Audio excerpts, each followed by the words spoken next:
দনিয়া বিশ্ববিদ্যালয় কলেজে আয়োজিত অনলাইন ক্লাসে বিবিএ সম্মান চতুর্থ বর্ষের মার্কেটিং বিভাগের শিক্ষার্থীদের স্বাগতম। বাজারজাতকরণ গবেষণা বিষয় নিয়ে সাথে আছি আমি মোহাম্মদ ওমর ফারুক, প্রভাষক, মার্কেটিং বিভাগ, দনিয়া বিশ্ববিদ্যালয় কলেজ। গত ক্লাসে আমরা বাজারজাতকরণ গবেষণার প্রথম অধ্যায় ইন্ট্রোডাকশন টু মার্কেটিং রিসার্চ অধ্যায়ের what is marketing research, classification of marketing research, the process of marketing research আলোচনা করেছি। রেকর্ড বলছে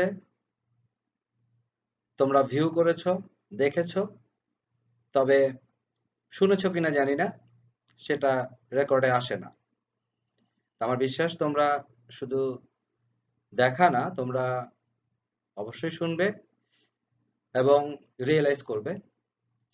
আর যারা গত ক্লাসটা দেখোনি তারা আমাদের কলেজের আর্কাইভ পেজে গিয়ে দেখে নিবে এবং তোমাদের স্টুডেন্ট গ্রুপেও এটা শেয়ার হয়েছে, আমি দেখেছি। তো আমি আশা করব তোমরা প্রথম ক্লাসটা আরেকবার রিভিউ করে নিবে। তো শুরু করা যাক আমাদের আজকের প্রথম অধ্যায়ের অবশিষ্ট অংশ।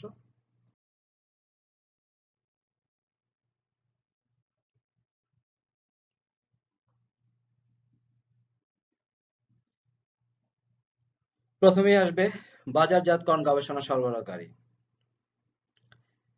Marketing research suppliers.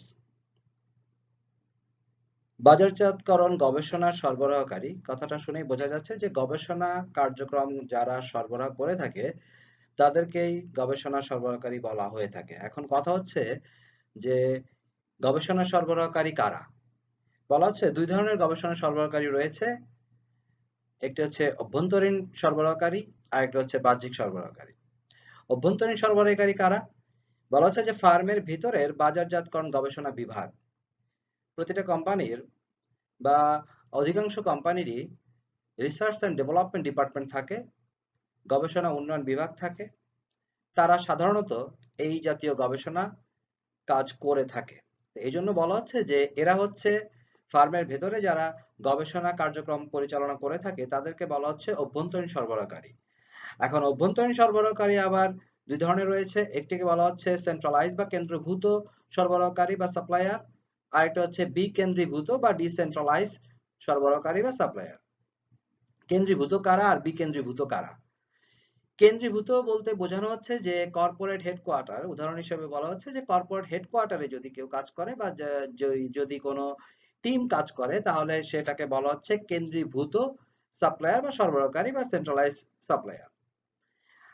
আর যদি কর্পোরেট হেডকোয়ার্টারের বাইরে গিয়ে ডিপার্টমেন্ট লাইন অনুযায়ী যদি গঠিত হয় এই মার্কেটিং রিসার্চ সাপ্লায়ার বা মার্কেট রিসার্চ টিম, তাহলে সেটাকে বলা হচ্ছে যে বিকেন্দ্রীভূত সরবরাহকারী। উদাহরণ হিসেবে বলা হচ্ছে যে পণ্য ক্রেতা ভৌগোলিক এলাকা। যদি আমরা শুধুমাত্র পণ্য নিয়ে যদি কেউ কাজ করে তাহলে সেটাকে বলা হচ্ছে যে শুধুমাত্র পণ্য নিয়ে যারা রিসার্চ করে থাকে, তা এটা একটা লাইন, এটা একটা ডিপার্টমেন্ট। কেউ আছে শুধুমাত্র কাস্টমার নিয়ে রিসার্চ করে থাকে, গবেষণা করে থাকে, এটা আরেকটা ডিপার্টমেন্ট। কেউ আছে যে স্পেসিফিক রিজিওনাল ভৌগোলিক এলাকা নিয়ে গবেষণা করে থাকে, এটা আরেকটা ডিপার্টমেন্ট। তো এই যে বিষয়গুলো সেটাকে বলা হচ্ছে যে এই যে আলাদা আলাদা করে যে গবেষণা কার্যক্রম পরিচালনা করা হয়ে থাকে এই যে টিমগুলো, সেই টিমগুলোকে বলা হচ্ছে যে আমাদের বাজারজাতকরণ গবেষণা বিকেন্দ্রীভূত সরবরাহকারী। এখানে একটা বিষয় লক্ষ্য রাখতে হবে যে বলা হচ্ছে যে গবেষণা কর্মী যারা থাকবেন তারা সবাই বিভাগীয় ব্যবস্থাপককে রিপোর্ট প্রদান করবেন, যিনি কিনা ডিপার্টমেন্টাল ম্যানেজার থাকবেন। যেমন পণ্য নিয়ে যারা কাজ করে বা পণ্য নিয়ে যারা গবেষণা করবে তাদের একজন ডিপার্টমেন্টাল ম্যানেজার থাকবেন বা প্রোডাক্ট ম্যানেজার থাকবেন, তাকে এই রিপোর্টটা দিয়ে থাকেন। কাস্টমার নিয়ে যারা কাজ করে বা সেখানেও দেখা যাচ্ছে যে একজন কাস্টমার রিলেশনশিপ অফিসার থাকবেন বা ম্যানেজার থাকবেন, সিআরএম। তো তাদেরকে ওনার কাছে বা এই গবেষণা যে দল সেই দল রিপোর্ট করে থাকে।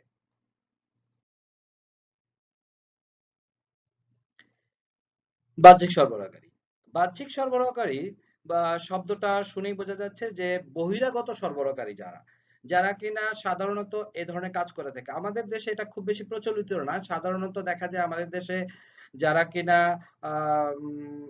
ডিরেক্টর লেভেলের যারা থাকেন বা ওনার যারা থাকেন প্রতিষ্ঠানের, তারাই সাধারণত এই ধরনের ডিসিশন নিয়ে থাকেন, অনেক ধরনের ডিসিশন নিয়ে থাকেন। কিন্তু উন্নত বিশ্বে বা বহির্বিশ্বে এটা প্রচলিত রয়েছে, মার্কেট রিসার্চ ফার্ম থাকে, কিছু মার্কেট গবেষণা আম, বা বাজারজাতকরণ গবেষণার কিছু কোম্পানি থাকে যা তাদের কাজই হচ্ছে বিভিন্ন প্রতিষ্ঠানকে রিপোর্ট দিয়ে থাকেন বা বিভিন্ন প্রতিষ্ঠানের পক্ষ থেকে গবেষণা করে থাকেন। এই জন্য বলা হচ্ছে যে বাজারজাতকরণ গবেষণা উপাত্ত সরবরাহকারী ভাড়াটে ব্যবসালয় যারা, তাদেরকে বলা হচ্ছে বাহ্যিক সরবরাহকারী। দ্যাট মিনস হায়ার করা হয় বিভিন্ন প্রতিষ্ঠান তাদের প্রোডাক্ট অথবা তাদের কোম্পানির ওভারভিউ নিয়ে, যারা চিন্তিত, যারা কাস্টমারকে স্যাটিসফাই করতে চায়, তারা এই ধরনের মার্কেটিং রিসার্চ ফার্মের সাথে যোগাযোগ করে এবং এই মার্কেটিং রিসার্চ যে ফার্মগুলো রয়েছে তারা বিনিময়ে পেমেন্ট নিয়ে থাকেন বা আপনার টাকা নিয়ে থাকেন। এই জন্য বলা হচ্ছে যে বাজারজাতকরণ গবেষণা উপাত্ত বা ডাটা যারা সরবরাহ করে থাকে বিনিময়ে, হায়ারের বিনিময়ে বা রেন্টের বিনিময়ে, তাদেরকে বলা হচ্ছে যে বাহ্যিক সরবরাহকারী। এখন এই বাহ্যিক সরবরাহকারীর মধ্যে আবার কয়েক ধরনের সরবরাহকারী রয়েছে। কিছু এই মার্কেটিং রিসার্চ ফার্ম রয়েছে যারা কিনা ফুল সার্ভিস দিয়ে থাকে বা পূর্ণ সেবা করে দিয়ে থাকে। কিছু রয়েছে যাদেরকে বলা হচ্ছে সিন্ডিকেটেড সার্ভিস দিয়ে থাকে। কিছু হচ্ছে প্রমিত সেবা দিয়ে থাকে। কিছু হচ্ছে কাস্টমাইজড সার্ভিস দিয়ে থাকে। আর কিছু রয়েছে যারা কিনা সাধারণত ইন্টারনেট সার্ভিসটা দিয়ে থাকে।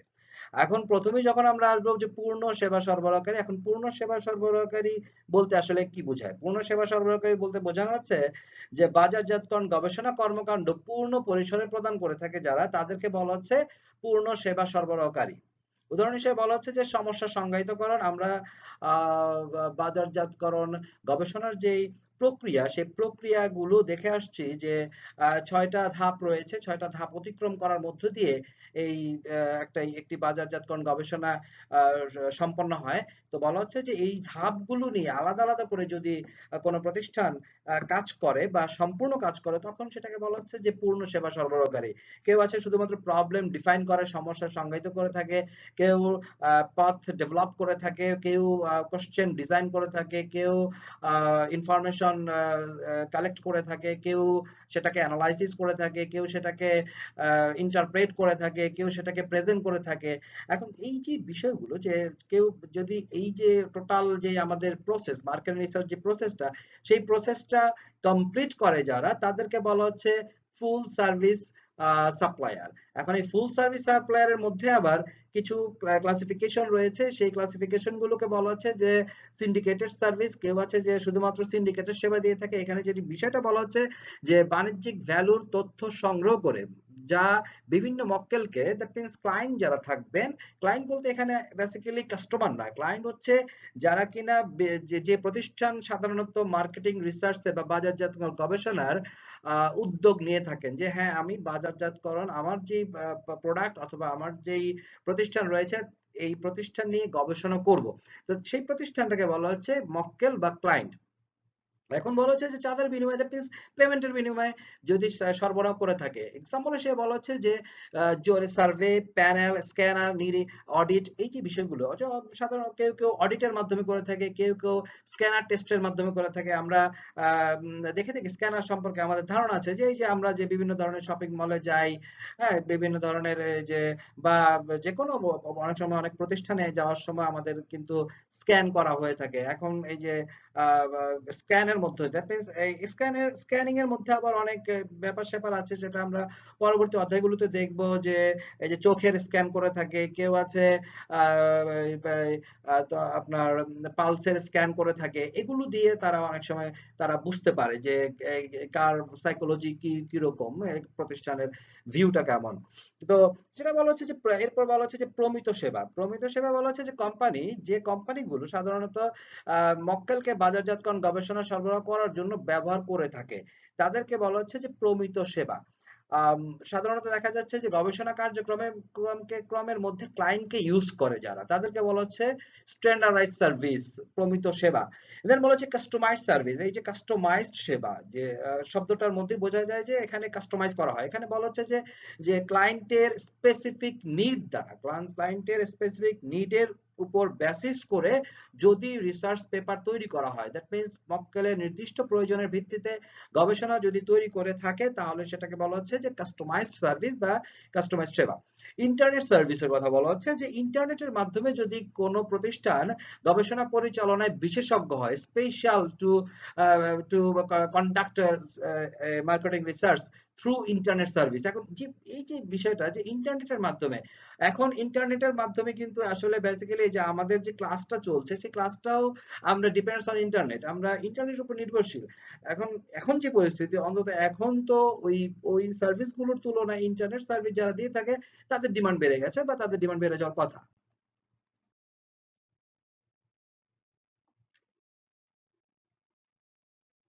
সীমিত সেবা সরবরাহকারী।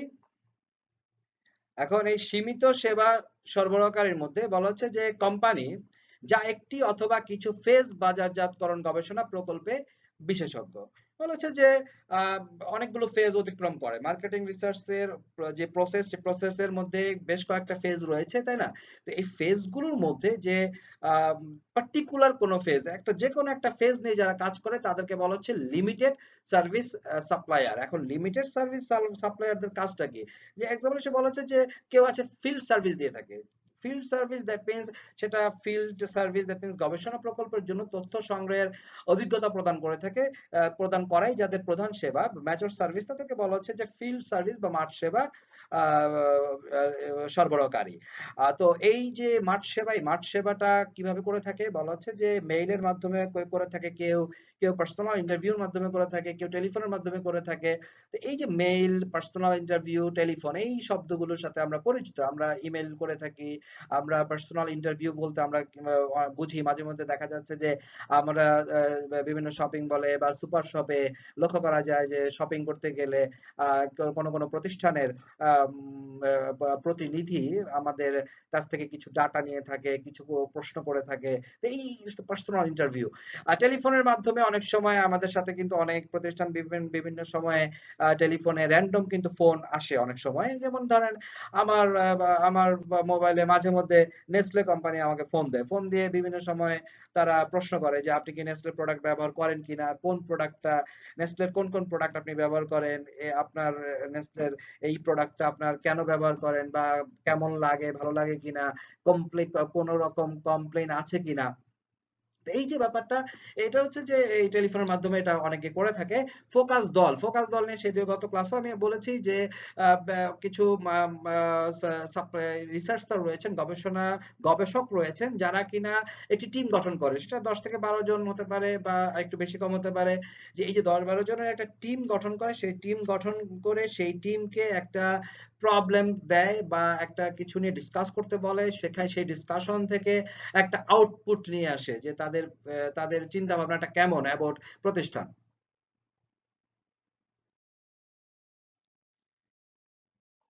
বলা হচ্ছে যে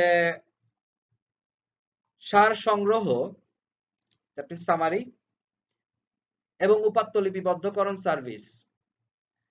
দ্যাট মিন যারা কিনা সামারাইজ করে থাকে এবং ডাটা লিস্টেড করে থাকে, তাদেরকে বলা হচ্ছে যে এই ধরনের সেবা সরবরাহ করে থাকে।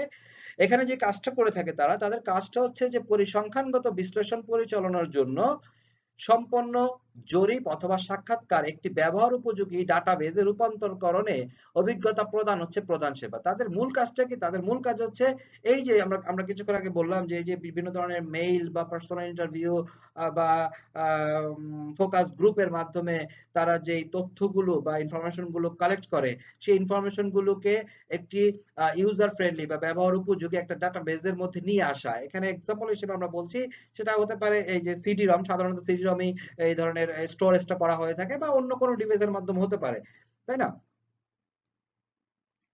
দেন বলা হচ্ছে যে বিশ্লেষণাত্মক বা সেবা সরবরাহকারী। বিশ্লেষণাত্মক that means analytical service supplier. Analytical service সাপ্লায়ারদের কাজ হচ্ছে, বলা হচ্ছে যে সার্ভিসের যে ডিজাইন বা রিসার্চ ডিজাইন ডেভেলপমেন্টের ক্ষেত্রে তারা লিড দিয়ে থাকে। বলা হচ্ছে গবেষণা নকশা উন্নয়নে নেতৃত্ব প্রদান করে যে কোম্পানি, তাদেরকে বলা হচ্ছে বিশ্লেষণাত্মক সেবা সরবরাহকারী। এখানে তারা যে কাজটা করে থাকে, তাদের কাজ হচ্ছে তারা প্রশ্নমালা নকশা করে এবং পূর্ব পরীক্ষা করে। তারা কি করে, কোশ্চেনটা ডিজাইন করে, সেটা ক্লোজ এন্ডেড হতে পারে, ওপেন এন্ডেড হতে পারে, যে ধরনের হোক না কেন তারা কোশ্চেনটা ডিজাইন করে। দেন তারা সেটাকে আগেই প্রি টেস্ট করে থাকে, পূর্ব পরীক্ষা করে থাকে।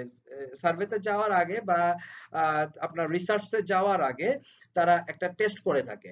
তো এই বলা হচ্ছে যে তারা যে সংগ্রহ উপাত্তের শ্রেষ্ঠ গড় নির্দেশ করে। দ্যাট মিনস তারা যেই ডাটা অথবা ইনফরমেশন গুলো যারা যে কালেক্ট করে, তার একটা মিন ডেভেলপ করে, তারা একটা বেস্ট মিন ডেভেলপ করে বা বেস্ট মিন ডিটারমাইন করে থাকে, শ্রেষ্ঠ গড় নির্দেশ করে। যেমন ধরেন আপনি 1000 জনের তথ্য নিলেন, কিন্তু 1000 জনের তথ্য নিয়ে কিন্তু আপনি কাজ করছেন না। 1000 জন বা 2000 জনের তথ্য নিলেন বা 2000 জনের সাথে আপনি ডিসকাস করলেন, তো সেখান থেকে আপনার পার্সেন্টেজটা নিয়ে আসা, যে আপনার যে এভারেজে কত আসছে এটাকে আপনি স্যাম্পলিং করলেন।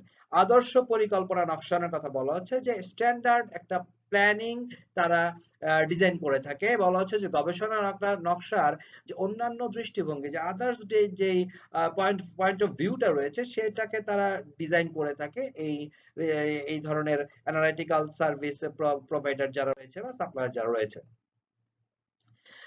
দেন হচ্ছে কি উপাত্ত বিশ্লেষণ সেবা সরবরাহকারী। দ্যাট মিনস এই যে বিভিন্ন ধরনের ডাটা রয়েছে, সেই ডাটাগুলোকে অ্যানালাইসিস করাই যাদের কাজ, ডাটাগুলোকে নানান ভাবে অ্যানালাইসিস করা যাদের কাজ, তাদেরকে বলা হচ্ছে উপাত্ত বিশ্লেষণ সেবা সরবরাহকারী। এখানে যেটা কথাটা বলা হচ্ছে যে সেটা সংখ্যাত্মক উপাত্তের পরিসংখ্যান সংক্রান্ত বিশ্লেষণ পরিচালনার যে ফার্মের প্রধান সেবা, যেটাকে ট্যাব হাউস নামেও পরিচিত বা ট্যাব হাউস নামে বলা হয়ে থাকে।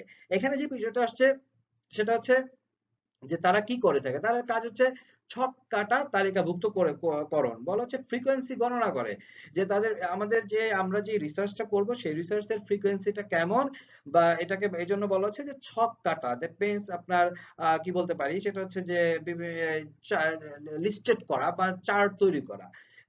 বলা হচ্ছে যে এই চার্টটা আবার ক্রুশ হতে পারে। দ্যাট মিনস আপনার ক্রস টেবিল হতে পারে, যে ক্রস টেবিল লিস্টেড বলা হচ্ছে যে ক্রুশ ছক কাটা তালিকাভুক্তকরণ। এখন ক্রুশ ছক কাটা তালিকাভুক্তকরণ বলতে কি বোঝায়, বলা হচ্ছে যে একই সাথে 2 বা ততোধিক চলকের ফ্রিকোয়েন্সি গণনা। এখন 2 বা ততোধিক চলক, দ্যাট মিনস যদি কোনো কারণে প্রোডাক্ট এন্ড কাস্টমার দুটো ভেরিয়েবল নিয়ে যদি কাজ করা হয়, দুটো চলক নিয়ে যদি কাজ করা হয়, তাহলে প্রোডাক্টের একটা ইয়ে হবে, আপনার এই টেবিল হবে, আর এটা হচ্ছে কাস্টমার একটা টেবিল হবে। তো এই যে ক্রস টেবুলেশন বা ক্রস টেবিল, তো এই ক্রস টেবিল সেটাকে বলা হচ্ছে ক্রুশ ছক কাটা তালিকাভুক্তকরণ।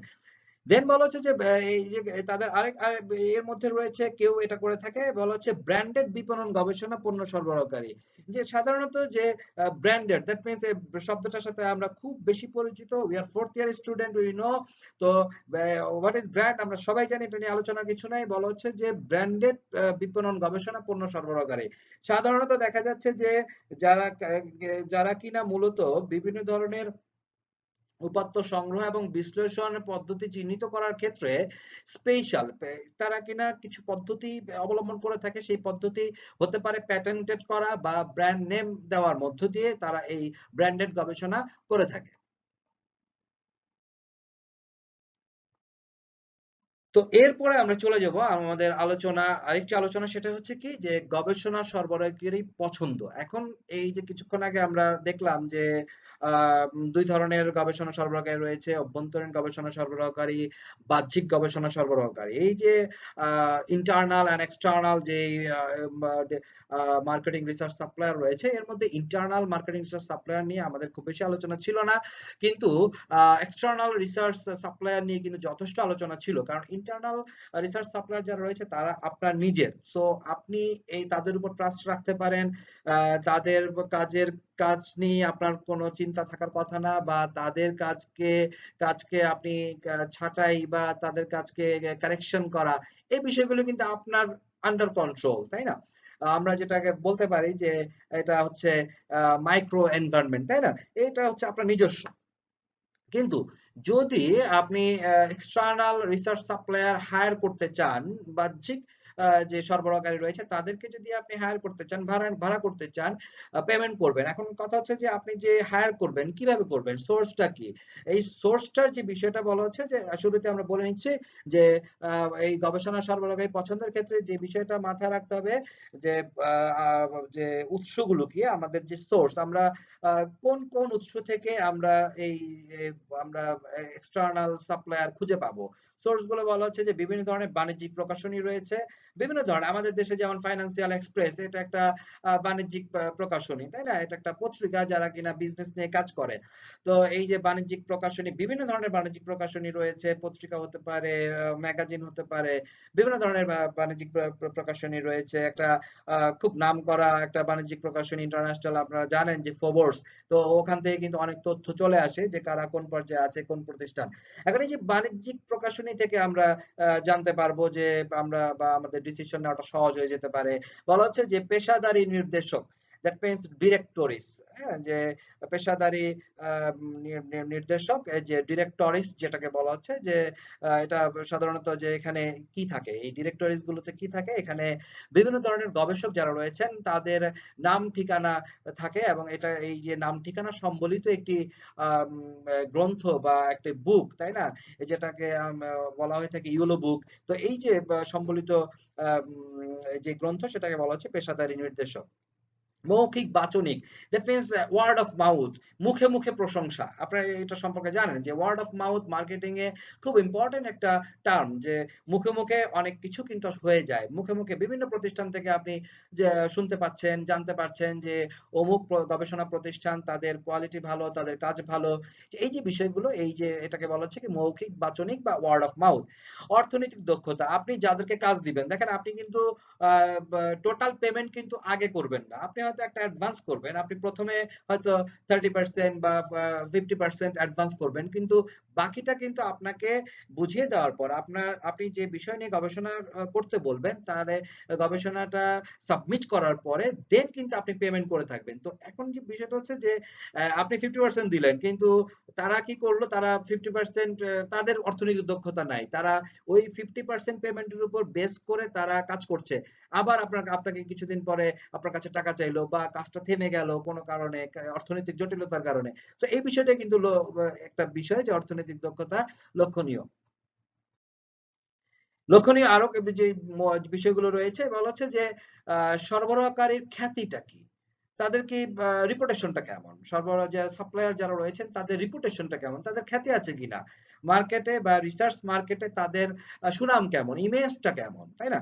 এই বিষয়টা দেখতে হবে। বলা হচ্ছে সঠিক সময়ে প্রকল্প সম্পন্ন করে কিনা, জাস্ট ইন টাইম কাজ করে কিনা। আপনি, আপনার সাথে যে কন্ট্রাক্ট হবে, যে চুক্তিটা হবে, সেই চুক্তি অনুযায়ী যে সময় নির্ধারণ হবে, সে সময়ের মধ্যে তারা কাজ করে কিনা, তাদের প্রিভিয়াস হিস্ট্রি দেখতে হবে, তারা বিভিন্ন প্রতিষ্ঠানের সাথে কাজ করেছে কিনা, বা যে কাজ যে করেছে সেখানে তারা তাদের টাইম ম্যানেজিং কেমন, সময় যে বিষয়টা সেটা তারা মেনটেন করে কিনা। বলা হচ্ছে নৈতিক আদর্শ মেনে চলে কিনা, তারা লিগাল কিনা, এবং তাদের যে তারা, আপনি একটা রিসার্চ করতে দিলেন, হ্যাঁ, রিসার্চ এটা কিন্তু হাইপোথিসিস, এটা কিন্তু আসলে হতে পারে, এটা যে 100% গ্যারান্টি দেওয়া যাবে না। এখন কথা হচ্ছে যে তাদের যেই ইথিক্স বা তাদের যেই ফিলোসফি, সেই ফিলোসফিটা ঠিক আছে কিনা। আপনি একটা কাজ দিলেন, তারা কি করলো, তারা যদি কোনো কারণে সেখানে বলা যায় ফাঁকিবাজি করে, তাহলে কিন্তু আপনি আপনার আসল যে উদ্দেশ্য, যে আপনি যে কারণে গবেষণা কার্যক্রম পরিচালনা করছেন, সেটা কিন্তু আপনি সেখানে কিন্তু আপনি ডিফল্টার হয়ে যাবেন, আপনি ফেল করবেন। যে তো তাদের নৈতিক আদর্শ মেনে চলে কিনা সেই বিষয়টা দেখতে হবে। নমনীয় কিনা, তারা ফ্লেক্সিবল কিনা, কোনো কারণে আপনার কারেকশন আসতে পারে। আপনি যে একটা বিষয় নিয়ে আপনি গবেষণা করতে দিলেন, এখন সাথে একটা সেখানে সংযোজন বিয়োজন হতে পারে, আপনি যোগ করতে পারেন, আপনি বিয়োগ করতে পারেন। এই যে ফ্লেক্সিবিলিটি আছে কিনা। তারপরে তারা যে কাজ করে, তারা তাদের কাজে কাজ থেকে ভবিষ্যতে সেখান থেকে কোনো আউটপুট পাওয়া যাবে কিনা, আপনি পরবর্তীতে এটাকে কাজে লাগাতে পারবেন কিনা, ফ্লেক্সিবল কিনা। বলা হচ্ছে উচ্চ মানের গবেষণা প্রকল্প আছে কিনা।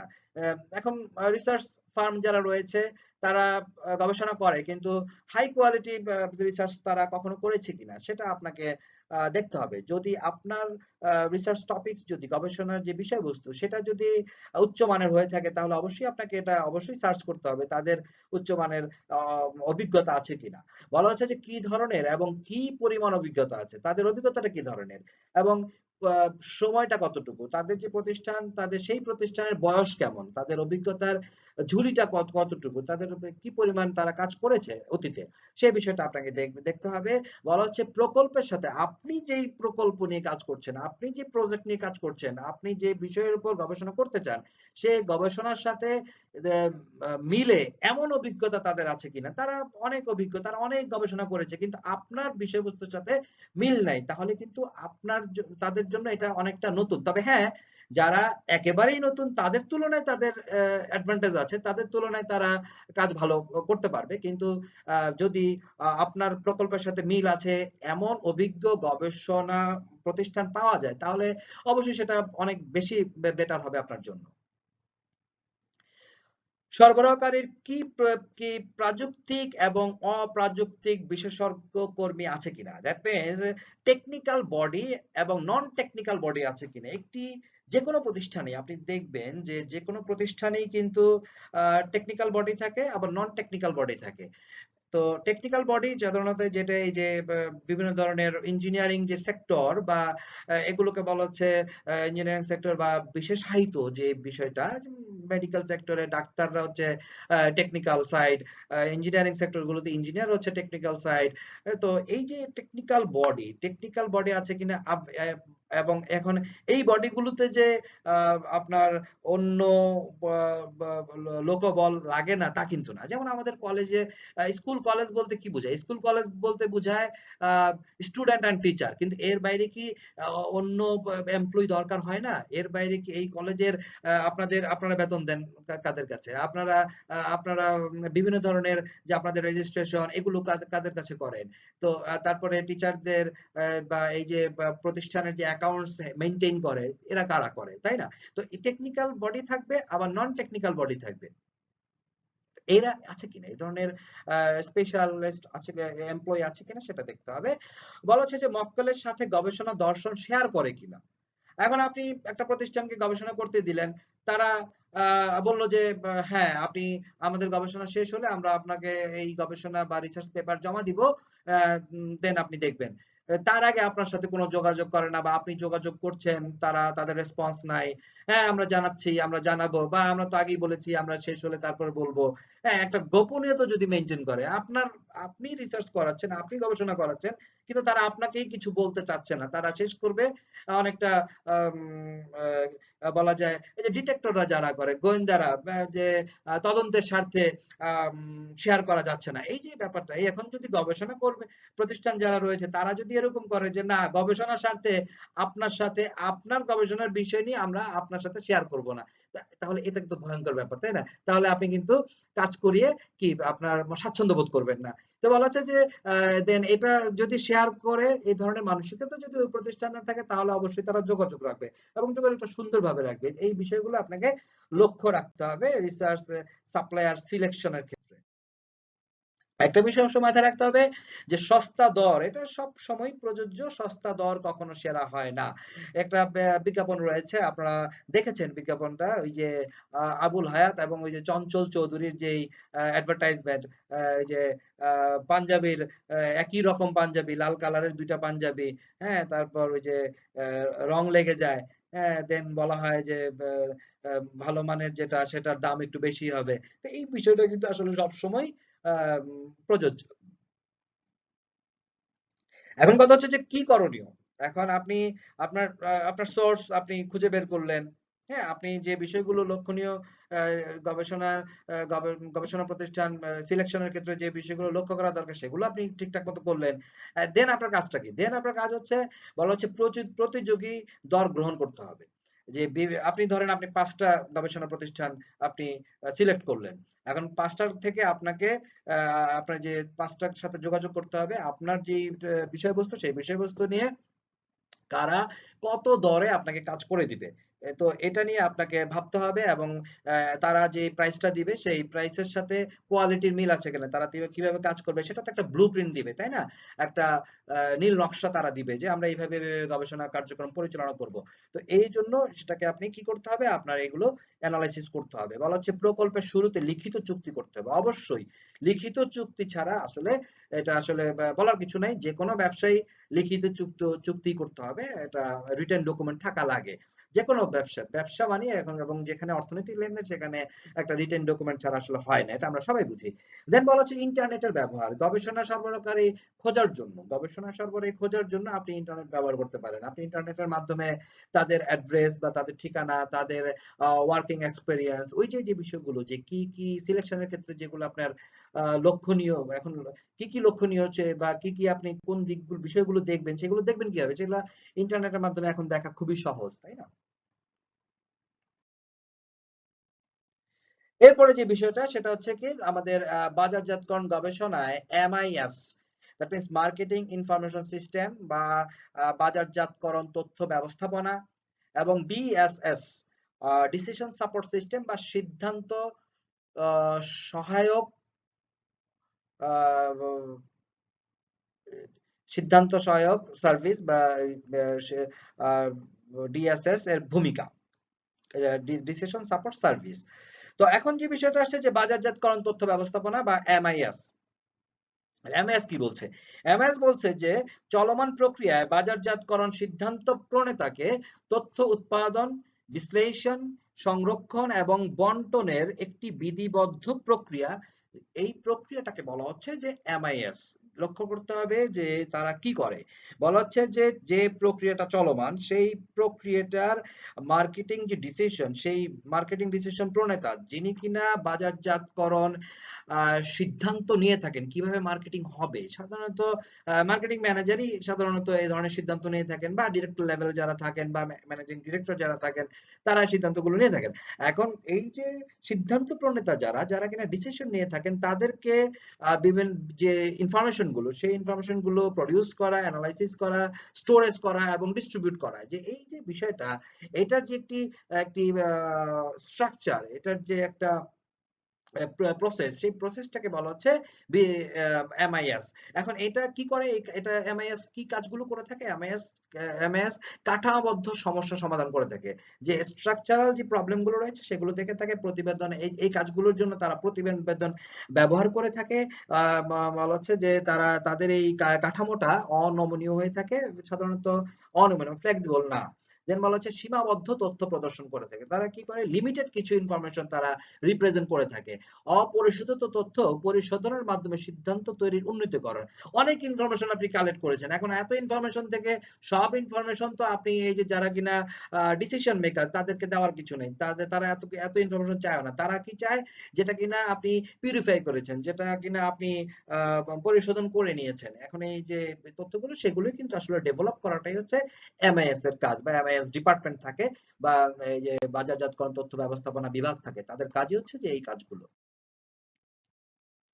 সিদ্ধান্ত সহায়ক ব্যবস্থাপনা বা DSS, decision decision support survey system, ওটা হচ্ছে কি মার্কেটিং বাজারজাতকরণ তথ্য ব্যবস্থাপনা, এটা হচ্ছে সিদ্ধান্ত সহায়ক তথ্য ব্যবস্থাপনা। এখন আহ, সিদ্ধান্ত সহায়ক ব্যবস্থাপনা যেটা, সেটা হচ্ছে বলা হচ্ছে যে একটি সিদ্ধান্ত পদ্ধতি যা